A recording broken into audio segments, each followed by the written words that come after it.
pemimpin ini itu mengadukan anak buahnya dulu gitu kan, sementara dia ongkang-ongkang kaki gitu. Malah setelah rakyatnya mati, dia malah kabur gitu kan.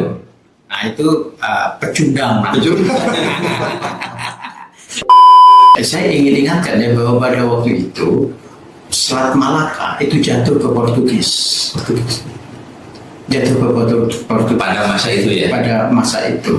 Dan ketika terjadi perubahan semacam geopolitik ya, internasional saat itu, Agus Sudan Masuk kan melihat bagaimana dengan masa depan pelabuhan Girang ini ya, Banten Girang ya, di Suntai ya, Selat Sunda, itu gimana masa depannya kira-kira. Nah dalam situasi itulah kemudian Agus Sudan Masuk melihat bahwa kepemimpinan dunia kelihatannya akan berganti. Orang Sunda wiwitan baru sangat menghormati kesucian air. Orang Islam buang sampah gitu kan dan mengotori Kali Banten Girang. Di mana letak esensi keislamannya? Kan mencintai lingkungan itu bagian daripada iman kan? Gitu. Artinya kalau Banten masih dihadapkan pada soal kebersihan lingkungan yang belum baik ya, pengakuan terhadap kesucian Banten Girang saja masih belum ada dalam aras pikiran para pemimpin. Ini orang-orang Banten ini belum Islam kalau menurut saya.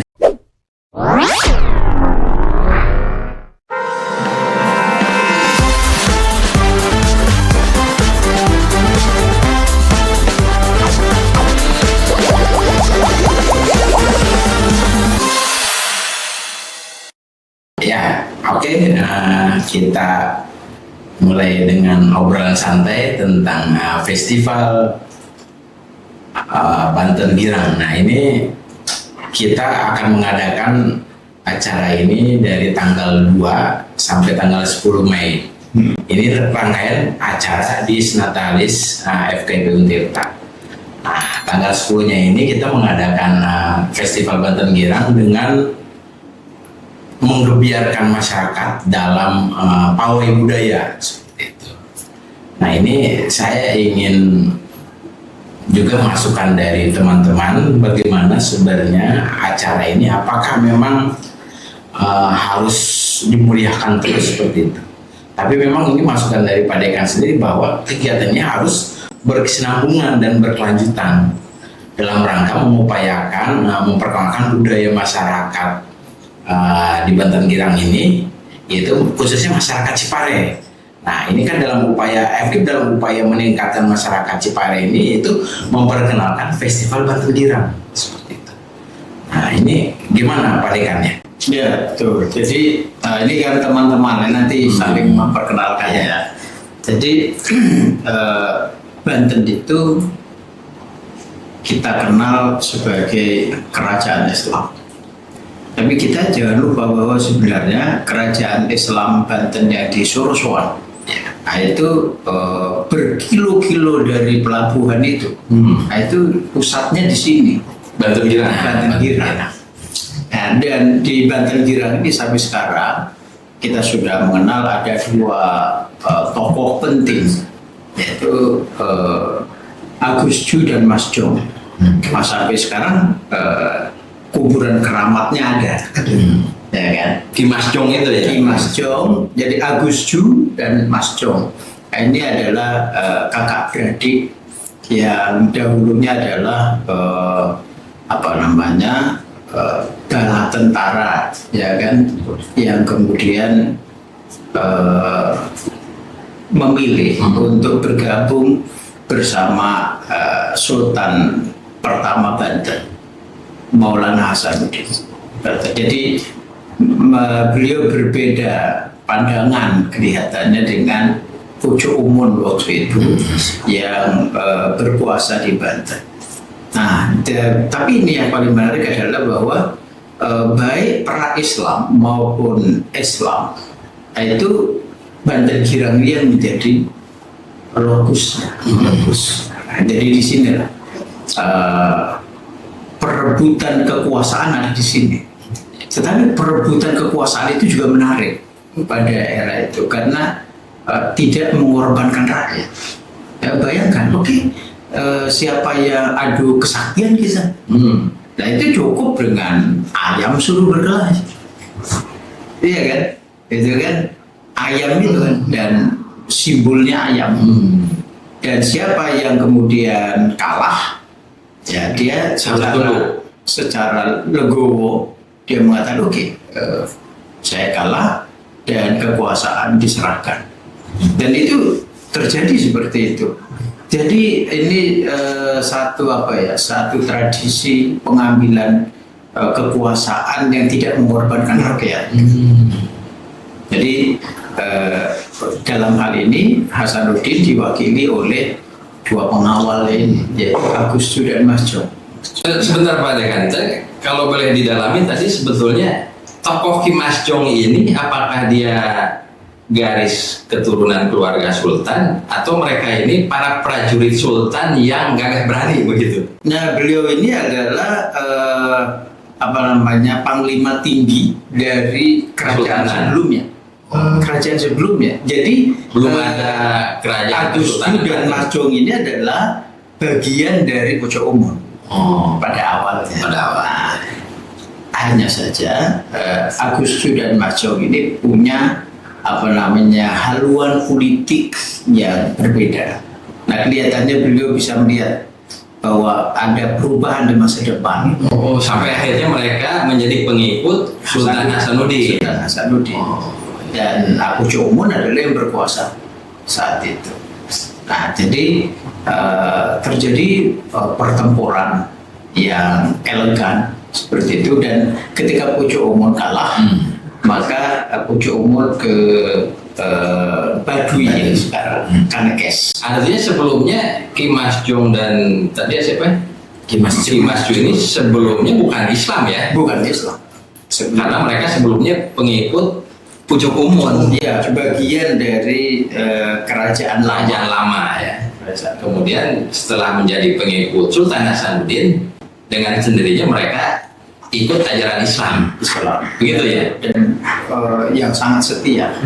Nah, Agus Ju dan Mas Jong ini menjadi orang yang diandalkan bukan hanya pada masa kesultanan Maulana Hasanuddin, tapi juga putranya, yaitu Maulana Yusuf. Yang sekarang kan Maulana Yusuf itu dipakai nama untuk tentara. Korem itu Maulana Yusuf. Kita harus membedakan dengan jelas Maulana Yusuf dengan Syekh Yusuf. Ya. Kalau Syekh Yusuf itu orang Makassar yang menjadi mantu sultan. Nah, kalau Maulana Yusuf itu adalah sultan yang kedua setelah Hasanuddin Banten. Jadi ini Banten Girang ini nanti nyambung kan ke Gunung Aspan, ke Pulau Sari, ya kan, yang ada di Pandeglang. Jadi disinilah pusat dari kekuasaan itu. Tadi ada hal yang menarik bagi saya soal perebutan kekuasaan tanpa harus menimbulkan pertumpahan darah, gitu ya, dengan hanya mengadukan ayam jagonya, begitu ya. Ini menarik begitu, tanpa harus perang dalam pengertian fisik ya, tapi cukup ngadu ayam, siapa yang kalah dia hormat dan mengikuti. Ini sesuatu yang bagus dalam hikayat tradisi pergantian kepemimpinan, begitu ya. Ya, dan ini sebenarnya kalau diimplementasikan sekarang kan susah nih Pak. Ini pilkada ini kan bukan adu ini ya. Nanti adu saktinya, adu pendukung begitu ya. Nah, kalau kita lihat di zamannya itu juga sama ya. Jadi kalau kita lihat di kepolisian ya, di tentara itu kalau ada dua imperium besar ya, itu kan yang maju itu mana ini panglimanya itu ya kan, maju dulu panglimanya gitu. Nanti kalau panglimanya kalah ya sudah tidak ada selesai perang lanjutan ya. Ngapain gitu. Saya kira beda kalau tradisi sekarang. Pemimpin ini itu mengadukan anak buahnya dulu gitu kan. Sementara dia ongkang-ongkang kaki gitu. itu istilahnya mobokrasi. Demokrasi. Ya, mob itu. Jadi Malah setelah rakyatnya mati, iya. dia malah kabur gitu kan. Nah itu pecundang. Ya kan, jadi itu bukan tokoh Kesatria, kesatria. Jadi kalau di kesatria itu begitu. Dan kalau kita juga harus bisa membedakan mana demokrasi dan mana mobokrasi. Nah, itu. Mob itu yang memobilisasi massa. Mobilisasi. Jadi nanti kalau ormas yang malak, suka malak-malak itu mob. Demokrasi ya. Mobokrasi. Ya kan? Kalau demokrasi itu kan mesti ada gagasan. Ada gagasan. Nah, tentu gagasan itu diwakilkan oleh elit yang ada di situ. Dan nah, Mas Jong dan Agus Ju itu melihat bahwa ini kita perlu kepemimpinan baru. Saya ingin ingatkan ya bahwa pada waktu itu Selat Malaka itu jatuh ke Portugis. Jatuh ke Portugis Pada masa itu ya. pada masa itu. Dan ketika terjadi perubahan semacam geopolitik ya, internasional saat itu, Agus Ju dan Mas Jong kan melihat bagaimana dengan masa depan pelabuhan Girang ini ya, Banten Girang di Suntai ya, Selat Sunda, itu gimana masa depannya kira-kira. Nah, dalam situasi itulah kemudian Agus Ju dan Mas Jong melihat bahwa kepemimpinan dunia kelihatannya akan berganti. Karena saat itu kan Islam memimpin di Malaka, di Selat Malaka, dan ketika Selat Malaka itu Jatuh ke Portugis, maka harus ada alternatif, pusat perdagangan baru, jadi kiblat baru. Nah, kemudian ini dua orang hebat ini melihat, nah ini ada semangat baru dari Demak melalui Cirebon datang di sini, dan Demak itu kan pusat Islam saat itu. Nah, kelihatannya inilah yang di masa depan akan memimpin dunia, dan memang Banten memimpin dunia karena relasi Banten itu kan ke Eropa dengan Inggris itu setara, misalnya, dan dengan bangsa-bangsa. Jadi latar belakang itu kemudian membuat pusat dari Banten Girang ini bergeser ke Surosowa. Jadi pusat pemerintahan dulu, pusat pemerintahan di sini di Banten Girang, dan pusat bisnis di Surosowa. Di Karangan tuh. Nah, kemudian ini biar lebih efisien. Nah, saya bicara efisiensi, pusat pemerintahan dan pusat perdagangan, nah itu didekatkan Ya. Nah, seperti itu. Tapi di sini tetap sebagai tempat petilasan. Jadi Banten Girang berubah menjadi pusat kebudayaan. Makanya itu kan ada kaujon, ada kagong. Gong itu untuk senian. Kagungan, kita bacanya kagungan, pada itu gong. Kemudian ada kepandaian, glodok. Glodok itu kepandaian itu pusat para pandai besi ya. Begitu. Jadi engineering gitu. Ada di situ. Jadi kita juga tahu misalnya tak-takan itu sekarang pusat untuk bikin itu emas ya kan, orang-orang Cina berjaga. Nah, ini menarik Pak Doro ya, sejauh mana kita menyemangati atau mengambil spirit ya dari sisi historical kebudayaan tadi, kalau kita berpikir ke depan untuk rekonstruksi. Betul sekali. Rekonstruksi kebudayaan Banten Girang ini dengan segala turunannya tadi ya, pada alur yang memang pada masa itu menjadi alur pergerakan ekonomi dan politik gitu kan. Betul. Seperti tadi dihidupkan kembali tak-takan sebagai pusat emas, kemudian kepandaian karena mereka dulunya punya sejarah pandai besi. Nah, ini menurut saya sesuatu yang cukup realistis kalau ini dibangkitkan kembali ya dalam relevansi situasi ekonomi modern. Artinya keberadaan FKIP Tirta di Sempu keberadaan UPI yang di Kaujun, Iya. itu merekonstruksi kembali sejarah.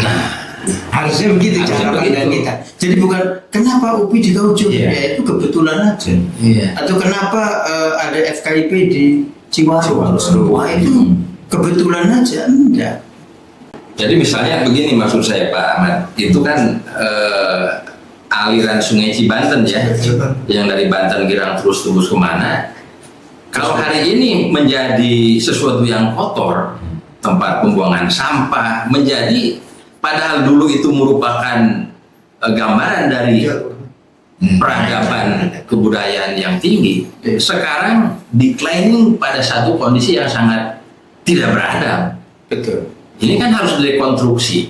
Bagaimana itu kemudian dibersihkan kembali sebagai jalur sutranya peradaban Banten Girang gitu kan? Apa ini sesuatu yang bersifat imajiner atau realistik, Pak Ahmad? Memang gitu ya, pendidikannya itu harus memang realistis karena memang itu sabah budaya itu atau sabah orang-orang Baduy itu setiap setahun sekali itu mandi di Kali Banten sebenarnya menggunakan itu karena dianggapnya air sucinya buat orang-orang Baduy itu. Nah itu bagaimana kalau tercemar kan itu aneh, kadang-kadang itu menjadi pembuangan yang sangat kotor sekali. Iya. Padahal orang-orang Baduy itu mensucikan itu. Jadi kalau orang Baduy datang ke sini mengkuduskan, mensucikan air Cibanten itu, ya kan? Oleh karena memang ini tadi bukan hanya jalur perdagangan, bukan hanya pusat kekuasaan politik, tetapi ini bagian dari kebudayaan yang melebur dengan agama. Nah sekarang kita bisa lihat Kaujun, Masjid kuno Kaujun, pinggir kali, Yang pinggir kali, perempatan tuh ya, pinggir kali, iya kan? Terus bagaimana dengan Masjid Agung Banten itu dan seterusnya. Jadi kenapa masjid-masjid dibangun di pinggir kali? Untuk mensucikan kali ya sebetulnya. Karena kali itu satu di antara 7 air yang suci. Jadi kalau dalam fikih Islam itu ada air laut, ada air hujan, ya kan, ada embun dan seterusnya. Satu di antaranya ada sumur tentu saja. Suci dan adalah iya. air kali. Dan air kali yang mengalir itu meskipun ada kotoran di situ, dia bersih, dia suci, boleh digunakan untuk berwudu, digunakan untuk mandi dan seterusnya. Nah, masjid yang di pinggir kali itu memosisikan sungai itu sebagai beranda depan, bukan tempat pembuangan limbah. Nah ini kesadaran baru. Karena itu gerakan festival Banten Girang itu juga harus sampai kepada semangat kehadiran masjid sebagaimana kehadiran Seba Baduy itu mengajarkan kepada kita tentang pentingnya kebersihan. Nah, oleh karena itu ada 3 gerakan yang seharusnya kita lakukan bersama-sama. Iya, yaitu gerakan raksa desa, gerakan susur sungai, gerakan kali bersih, kali bersih, dan gerakan lingkungan sampai ke muara. Betul itu. Dan peradaban kita adalah peradaban muara, peradaban yang mempertemukan antara tradisi agraris dan tradisi maritim. Nah, itu simbol sederhananya adalah kalau dalam bahasa kita itu sayur asam. Pertemukan asam dari gunung dan garam dari laut, ditambah dengan ada nasi dan beduk. Nasi itu seri, beduk itu ikan dan bandeng. Jadi memang menjadi strategis saya kira Pak Ahmad ya. Dari festival Banten Girang ini salah satu hal yang harus kita dorong itu bagaimana rekonstruksi Sungai Banten Girang ini menjadi jalur peradaban tadi. Betul. Ini harus kembali mencerminkan peradaban yang tinggi. Jalur Banten Girang ini harus bersih kembali. Dan yang menarik, yang tumbuh di tepian sungai itu adalah tanaman yang khas, bambu. Dan bambu itu bermetaformosis menjadi sekurang-kurangnya 4. Yang pertama adalah pena. Jadi orang kita itu kaligrafer itu, Iya, bambu. ini pusat peradaban ilmu. Yang kedua bambu runcing. Senjata. Itu perlawanan terhadap kolonial. Kemudian apa? Jadi seruling. Jadi seruling. Seni. Seni. Gitu. Dan jangan lupa bilik Cina. Bilik. rumah. Jadi Tempat tiga. Bunyi dari panas dan dingin kan itu. Jadi empat hal ini ya disimbolkan di situ. Nah, ini menjadi strategis kalau Festival Banten Girang ini itu bisa menyampaikan pesan kepada publik ya, kepada masyarakat Banten, kepada pemerintah mungkin untuk kembali tadi merekonstruksi kembali jalur sungai Banten Girang ini dengan langkah-langkah yang konkret, harus bersih kembali, airnya harus bening gitu kan, jangan sampai sungai Banten Girang sebagai simbol peradaban ini kemudian menjadi tidak bermakna hari ini, menjadi pembuangan sampah, tidak bermanfaat secara estetik, secara ekonomi. Padahal itu kan jalur sutra pada masanya. Dan dari segi agama, disinilah titik temu antara Sunda Wiwitan dan Islam. Dan Islam. Itu titik temu. Ada tentu perbedaan, tapi titik temunya adalah menjadikan air, ya kan, sebagai bukan hanya sumber daya. Kalau sumber daya kan hanya terbatas di dimensi ekonomi, tapi air itu. Nah, ini yang paradok Pak Ahmad, ketika Sunda Wiwitan tadi sangat mensakralkan dan mensucikan air ya. Coba dibandingkan dengan Ana Dopatu Minal Iman yang dibahas kali pertama dalam kitab-kitab fikih Islam, bab air. Bab air, ya artinya kebersihan bagian daripada iman. Orang Sunda Wiwitan Baduy sangat menghormati kesucian air. Orang Islam buang sampah gitu kan dan mengotori Kali Banten Girang. Jadi menurut saya di mana letak esensi keislamannya gitu? Keislaman dan aras budayanya juga bermasalah. Masalah. Ini otokritik bagi peradaban Islam yang sesungguhnya Islam tidak mengajarkan kekotoran kan, dan kerusakan lingkungan. Tapi ini juga nanti ya, kalau dari perspektif ini ya, ke pertahanan negara, yang kalau dalam pertempuran yang dicari kali pertama kan memang salah satunya adalah mata air, sumber kehidupan. Iya. Jadi air itu adalah sumber kehidupan. Dia bukan hanya sumber daya yang kemudian diperjualbelikan. Bila perlu yang nama air itu memang nggak boleh diperjualbelikan. Dan saya tidak melihat figur-figur pemimpin Banten ini bisa menghayati filosofis Banten Girang itu sampai seperti itu.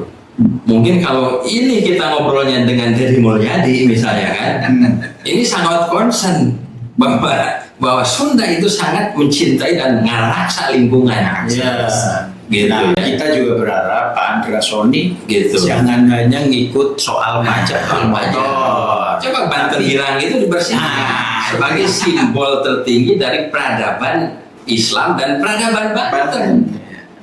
Jadi kalau berpikir pemberantasan penyakit birokrasi, korupsi dan lain sebagainya dikedepankan, ketika belum bisa membersihkan sungai Banten Girang, menurut saya masih jauh. Ya. Kalau Banten Girang masih bermasalah, berarti hati dan pikiran masih bermasalah. Masih bermasalah.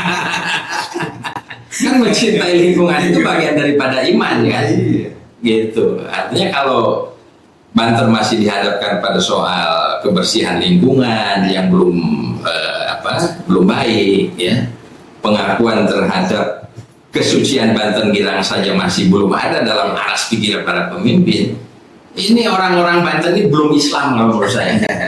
Mungkin kita juga harus merenung kembali ya, beberapa tahun yang lalu ketika kota Serang tenggelam. Baru sadar. Itu mesti kita merenungkan ada apa. Kan tidak pernah sebelumnya kota Serang tenggelam. Dan ini tenggelamnya kota Serang itu sampai kepada Banten lama juga tenggelam. Ya, ini ada apa? Kita tidak cukup menjelaskan bahwa ini ada perubahan ini, perubahan itu. Tapi semua perubahan itu ada campur tangan manusia. Ya berarti kita ini. Dan satu di antaranya adalah bagaimana fungsi kali. Ya, berfungsi sebagaimana fungsinya kembali. Gitu. Tadi kalau secara ekonomi jadi pusat perdagangan, dan kalau dia menjadi pusat perdagangan, ya harus bersih juga, berfungsi sebagai jalur irigasi untuk semua pertanian kita, berfungsi sebagai tempat bersuci bagi siapapun penganut agama yang mau menghadap Tuhan yang Maha Kuasa di situ, ya kan? Nah, berfungsi sebagai jalur transportasi orang dan barang. Jadi kita itu sudah maju, memiliki peradaban yang maju terkait dengan sungai, terkait dengan muara, terkait dengan laut. Dan kita kan memang lengkap ya. Jadi selat kita punya, teluk kita punya, laut Jawa punya, samudera Indonesia kita punya. Banten ini lengkap. Nah, mungkin nanti dari sisi pendekatan kebudayaan, Pak Ahmad, Pak Albi ya, ini kita bisa melakukan perubahan ini dengan pendekatan kebudayaan. Dan mudah-mudahan dengan adanya festival Banten Girang ini bisa mengenalkan budaya, histori budaya kepada orang-orang milenial dan membangkitkan lagi nilai-nilai kesadaran bagi orang Banten khususnya. Betul sekali. Nah, karena itu keterlibatan mahasiswa, pelajar, Karang Taruna, ya, itu menjadi sangat penting kan. Ormas gitu ya. Gitu. Daripada ormas sekarang menjadi masalah, lebih baik potensinya digerakkan untuk bersih-bersih kali. Ya. Banten Girang misalnya. Dan ini memang rangkaian acara ini Iya, spiritnya harus rangkaian dibawa acara yang dilakukan Gitu. oleh Fakultas Kebudayaan Ilmu Pendidikan Untirta ini selama 1 minggu seperti itu. 1 minggu. Dari tanggal 2 sampai tanggal 10. Ini banyak sekali kegiatan-kegiatannya itu. Dari seminar, kemudian dari sarasehan, sampai ada acara sunatan massal untuk masyarakat, khususnya masyarakat Kelurahan Cipare gitu. Ya, seperti itu. jadi kenapa sunatan ini perlu? Satu, kita punya fakultas kedokteran, ya kan? Di sekitar kita juga ada beberapa rumah sakit yang insya Allah menjadi mitra. Ya. Jadi ini kita bersinergi, kita berkolaborasi. Tadi Kang, ketika kita ngomongin Kepandaian sebagai pusat Pandai bersih. Nah, ini kita di sini ada jurusan vokasi, Gimana itu? vokasi, dan kita juga punya bengkel vokasi. Jadi kira-kira itu bisa Jadi misalnya kepandaian kita kembalikan lagi sebagai area atau wilayah yang memang concern dengan produk-produk pekakas ya. Betul, Sebagai pengrajin pandai besi gitu. Jadi kalau kita mau menguasai dunia, itu kita harus menguasai 3 hal. Yang pertama, kita harus menguasai kitab suci. Karena itu yang menjadi petunjuk. Jadi kita menyatakan ini benar itu mengikuti kehendak Tuhan pemilik semesta. Nah, yang kedua, kalau kita mau menguasai dunia, itu kita harus menguasai rasionalitas. Ya makanya orang-orang di jabatan tinggi itu disebut Dewan Pertimbangan, Dewan Pertimbangan Agung. Pokoknya semua pemikiran itu yang adiluhung itu sebutnya pertimbangan. Al-Mizan, nah itu harus kita kuasai. Nah tapi jangan lupa, begitu kita bergerak dalam kontestasi yang luas, kita harus menguasai teknologi baja. Makanya Nabi Daud, Nabi Sulaiman itu dikuasai dari teknologi baja untuk memimpin dunia. Nah, Banten dengan kepandaian tadi itu penguasaan terhadap teknologi baja. Ya, di kita sekarang metalurgi ya, itu harus dikuasai. Dan baja untuk 2 kepentingan sipil Jadi golok Ciomas itu bukan hanya untuk perang, Iya. tapi juga untuk babet alam-alam. Iya. Ada fungsi untuk pertanian. Dan seterusnya. Makanya kalau Pak Presiden kita Prabowo bicara tentang swasembada pangan, kedaulatan pangan dan seterusnya, suka atau tidak kita harus menguasai baja untuk kepentingan sipil. Ya, Tapi pada saat yang sama, kalau ada negara dari luar ngancam kita, bukan hanya Siap untuk perang gitu kan. siap, karena kita sudah menguasai teknologi baja. Ya, artinya teknologi itu harus kembali dibangkitkan. Jangan sampai untuk urusan cangkul, korek dan golok saja akhirnya diimpor misalnya Pak Ahmad. Menurut saya sesuatu paradok yang ngawur ya. Artinya kok kita untuk buat golok saja itu harus impor misalnya. Nah, spirit Banten Girang saya kira harus sampai rencana aksi seperti itu membangkitkan kembali. Dan urusan pembersihan sungai Banten Girang tidak cukup diseminarkan saya kira kan. Iya. Harus langsung kita turun. Aksinya seperti apa? Itu berapa kilo itu sungai Banten Girang itu? Masa tidak bisa diselesaikan 5 tahun bersih-bersih sungai Banten Girang misalnya? Dan ini kan butuh kepemimpinan yang langsung ancur turun menggerakkan. Itulah nanti kolaborasi kita akademisi ini dengan birokrasi itu penting. Jadi pemerintah kota Serang, pemerintah provinsi Banten itu harus ini. Nah, belum lagi kalau kita menghayati ya perempuan-perempuan di masa itu yang namanya pembunuhan kebutuhan sandang. Itu dengan menggunakan tenun dan seterusnya. Semua perempuan sebelum mereka, syarat perempuan boleh dinikahkan setelah dia punya kompetensi itu. Nah, ini misalnya Pak Jang ya, kebetulan kawan kita ini dari kepolisian, sejauh mana apa konteks pembersihan sungai itu butuh misalnya pengawasan dari kepolisian begitu ya, supaya penduduk itu tidak buang sampah ke sungai. Dan seterusnya lah. Apakah perlu ada semacam polisi lingkungan begitu? Gimana? Yang buang sampah tangkepin, kurung gitu kan, atau denda gitu misalnya. Jadi kan Pak Yusuf, kalau di kepolisian sendiri itu kan ada Babin Kamtibmas. Biasanya Babin Kamtibmas ini yang langsung bersentuhan dengan pemerintahan di tingkat kelurahan, desa. Nah, terkait dengan Sungai Banten ini memang permasalahannya sudah sangat jelimet.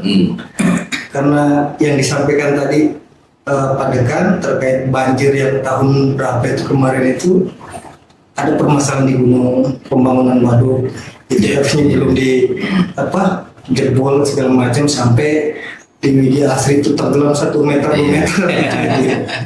Itu kan ya kan misalnya begini maksud saya, fungsi Babin Kamtibmas itu baik Babin Kamtibmas maupun yang TNI itu Babin saya apa juga harus fungsinya diperluas juga ikut terlibat di dalam konteks pengawasan lingkungan maksud saya gitu ya, bukan hanya ketertiban dari sisi sosial politik kriminal dan sebagainya gitu, tapi juga turut mengawasi, membina, menggerakkan masyarakat misalnya di sepanjang sungai itu untuk mengelola sampah dengan baik ya. Mungkin hal-hal seperti ini menarik untuk dipikirkan lebih lanjut dari sisi tupoksi Babin Kamtibmas dan Babinsa. Memang kalau Babinsa ini memang yang dikerjakan langsung menyentuh ke masyarakat ya. Termasuk misalnya pertanian. Sekarang seperti polisi sekarang itu ikut mendukung kebijakan pemerintah pusat. Suasana pangan. Suasana pangan. Kita di kepolisian itu ada semacam diarahkan untuk menanam tanaman bergizi. Contoh tanaman pangan ya, sayuran. Jadi ini sebenarnya terkait dengan sungai. Sungai ini juga ini kan ada PBBS ya namanya di sini, Balai Besar Wilayah Sungai. Nah ini memang sudah ada pembagian ini Pak. Kalau polisi itu biasanya itu mendukung kegiatan-kegiatan yang sudah dicanangkan itu. Misalnya kayak pemerintah daerah, kalau sudah menetapkan bahwa sungai ini harus dibersihkan, kita mendukung tuh. Iya, artinya Nah, khususnya tinggal untuk misalnya digerakkan saja Babinsa, sebetulnya. misalnya Babin Kantipmas, kalau di Kuningan namanya kan Babin Kantipmas. Pemerintah daerah minta bantuan untuk mengawasi masyarakat jangan sampai membuang sungai, Iya, atau membuang sampah di sungai. Itu bisa dilakukan. Iya, Ya misalnya kan begini, itu soal Citarum ya. Citarum. Jadi Citarum Harum itu kebetulan saya pernah terlibat, sampai kita kan waktu itu pemerintah Provinsi Jawa Barat dan perguruan tinggi di Jawa Barat itu program Citarum Harum. Dan kemudian dibagi beberapa sektor dan melibatkan TNI ya. Iya tuh. Walaupun belum hasilnya belum 100% seperti yang diharapkan, tetapi perubahan itu ada, Pak. Dari sektor pertama, entah berapa sektor itu ya, kali Citarum dibagi habis ya, itu berkolaborasi dengan TNI. Hasilnya saya kira ada perubahan, walaupun belum seperti yang diharapkan, karena ini terkait juga dengan bagaimana kesinambungan ya. Nah, ada baiknya pola seperti ini dikaitkan dengan Sungai Cibanten misalnya.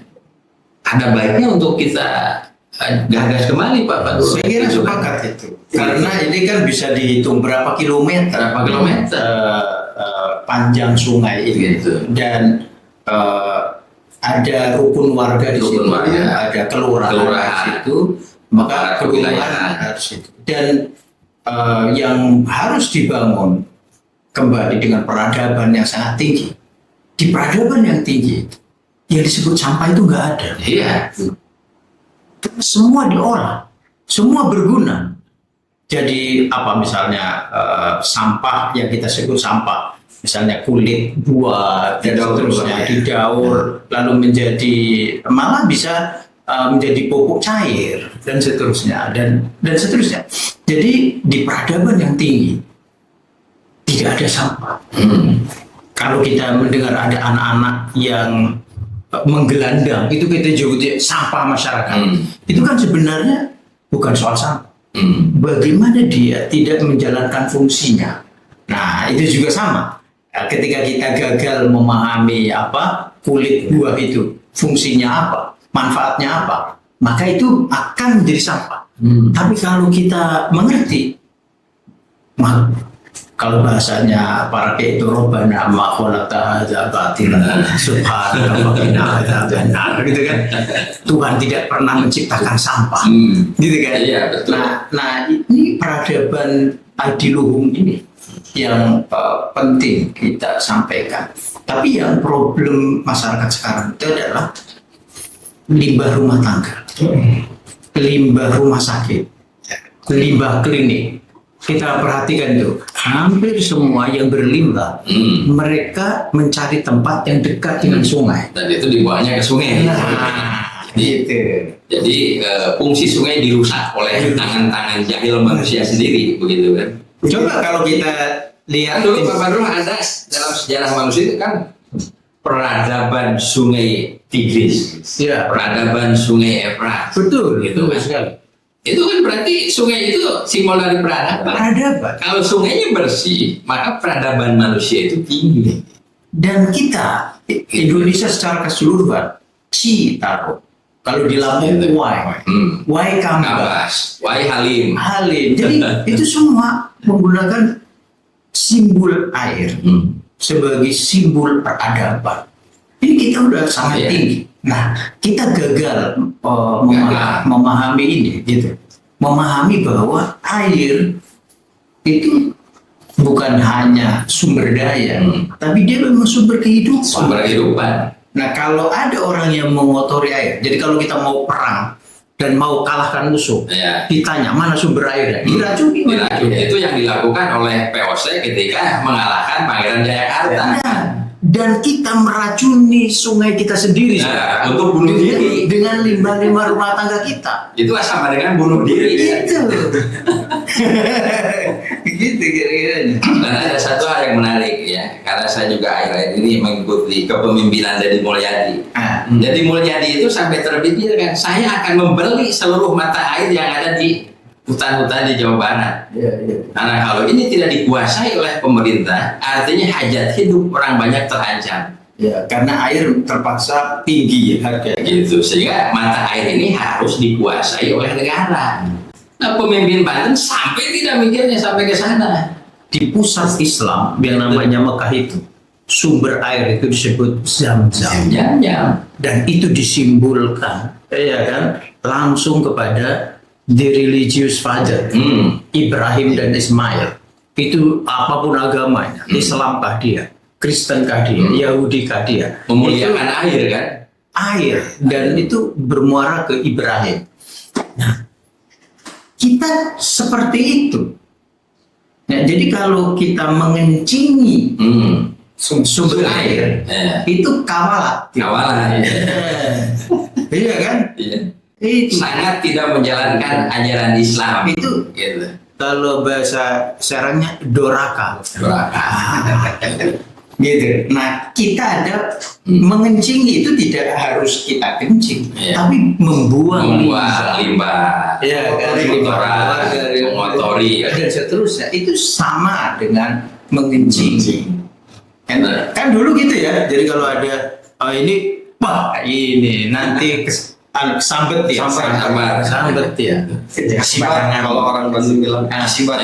Jadi menurut saya festival Banten Gilang ini harus dikembalikan pada satu momentum bagaimana kita mengembalikan peradaban Banten Gilang dengan membangun peradaban di Sungai Cibanten, Pak Ahmad, ya.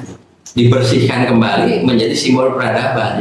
Dan ini butuh satu komitmen dan kerja keras dari seluruh aparat pemerintah, masyarakat, ya, alim ulama, semua masyarakat. Jadi gerakan bersih-bersih ini sekaligus juga tadi kalau kita lihat ya, selain bambu itu kelapa, selain bambu itu kelapa yang ada di aliran sungai. Iya. Jadi mengapa begitu? Ini kan sekarang kita kalau mau bikin bangunan apa aja, bikin ceker ayam. Iya kan? Memang ceker ayam itu betul ayam kan nggak ada. Yang ada itu pelajaran dari pohon kelapa. Itu pelajaran dari pohon bambu. Di mana ada kelapa dan bambu tidak ada itu yang disebut dengan longsor.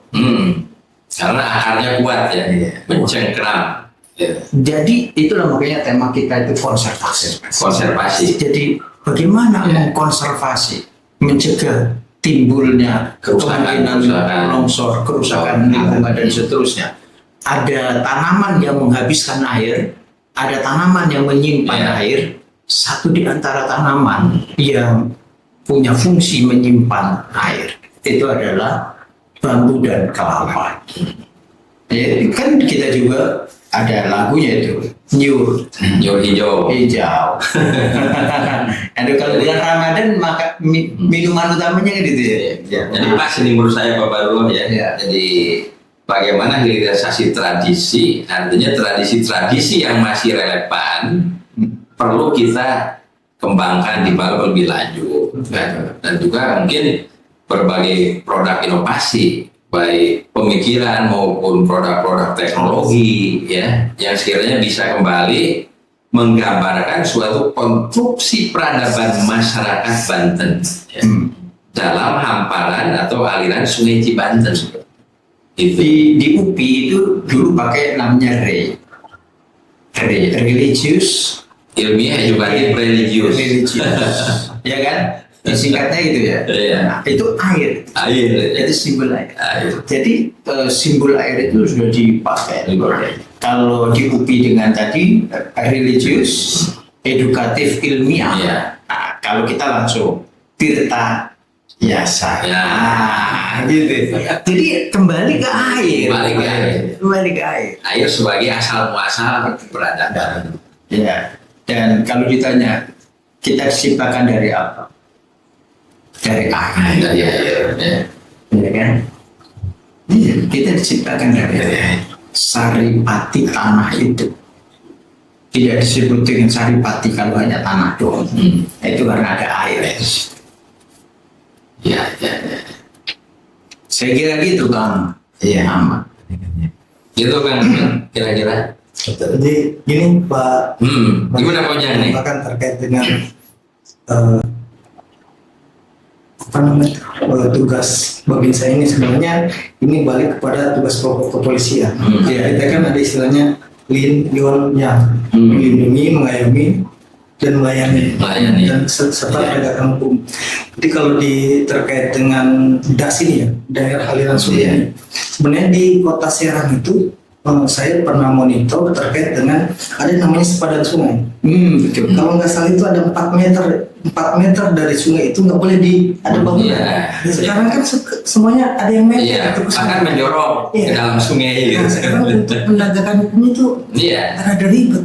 Iya, artinya itu butuh power dari pemerintah untuk kembali menata dengan kekuatan otoritasnya, ya, membersihkan kembali aliran das sungai itu, kan? Kembali lagi kan sekarang zaman otonomi daerah, ini daerah yang begitu. Contoh sekarang yang disampaikan Pak Wadir tadi, banyak bangunan rumah sakit yang dekat dengan aliran sungai. Iya, bahkan buang limbahnya ke sungai. Buang limbahnya ke sungai. Industri buang limbahnya ke sungai. Ini akan jadi PR besar bagi pemerintah daerah kalau pengen tradisi Festival Banten Girang ini muaranya nanti membersihkan sungai di Banten gitu. Perubahan peradaban. Jadi festival Banten Girang itu harus digaungkan secara bertahap. Selain pendekatan kekuasaan, itu kita melalui warga datang, melalui rumah-rumah ibadah, melalui majelis-majelis ilmu kita datang ke sana.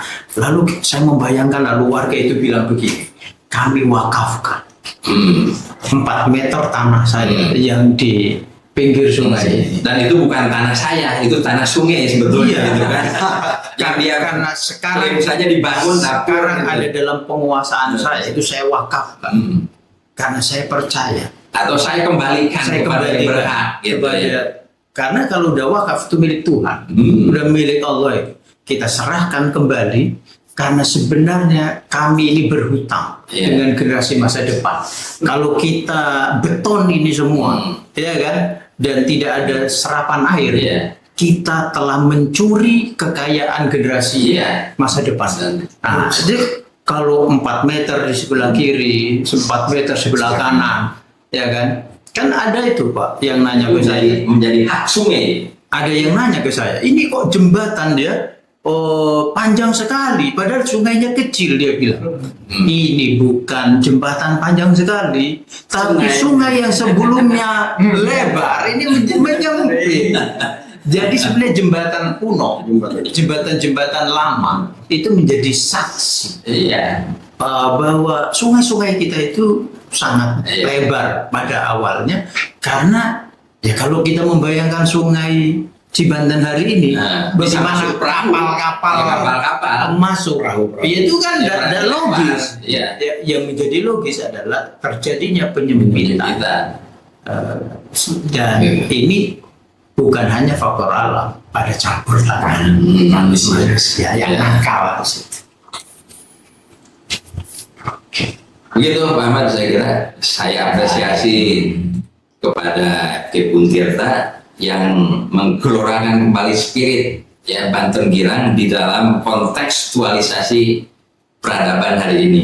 Jangan lupa tanggal 10 hari Sabtu bulan Mei tahun 2025 semua kita hadir, kirab budaya, jalan sehat, ya kan? Dan ini adalah kehadiran semua di kirab budaya nanti di jalan sehat. Selain badan sehat, tapi ini terus menggelorakan semangat Sungai Cibanten untuk terus bersih dan menjadi sumber kehidupan, sumber peradaban. Dan harus ada rencana aksi konkret dari pemerintah daerah bersama elemen masyarakat untuk gerakan bersih Sungai Cibanten. Kalau kampus bersama birokrasi, sama teman-teman dari kepolisian, nanti tentara gitu ikut, wah insya Allah ini keren loh. Gitu ya. Ini sobat FKIP ini siap semuanya? Harus 100% sobat FKIP turun tangan. kita mahasiswa ada hampir 80 ya. Jadi insya Allah kalau ini semua bergerak, nah ini ditambah dengan warga di 2 kelurahan, khususnya Cipare ya, Sumber Kecung, ini semuanya akan kuat. Itu dulu kayaknya ya kita ini ya kan. Nanti kopinya ini belum. Oh iya, kopinya ini. Oke, sampai jumpa ya. Oke, terima kasih semuanya. Kita akan lanjutkan pertemuan selanjutnya nanti. Terima kasih.